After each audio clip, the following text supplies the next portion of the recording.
Hello દોસ્તો, હું છું પ્રેમજી સારોલિયા। આપણે આવી ગયા છે ન્યૂ સમતા કપડા બજારની અંદર। આ છે 240 નંબરનો સ્ટોલ।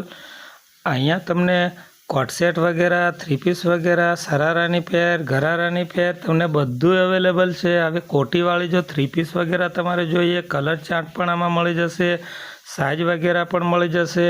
અહીંયા તમને કોટન, રિયોન, શિફોન બધી પેટર્ન બધી જોવા મળશે અને પણ સાઇઝ અવેલેબલ બધી છે, કલર ચાર્ટ પણ તમને જોવા મળશે। તો જલ્દીથી આવી જાઓ 240 નંબરની સ્ટોલની અંદર ખરીદી કરવા માટે। અહીંયા તમને સ્ટેટ કટ કુર્તી વગેરે પણ મળી જશે અને એ પણ બધી નવી નવી ડિઝાઇનની અંદર। તો જલ્દીથી ખરીદી કરવા માટે આવી જાઓ 240 નંબરના સ્ટોલ ઉપર। મારી ચેનલને લાઇક, સબસ્ક્રાઈબ અને શેર જરૂર કરજો।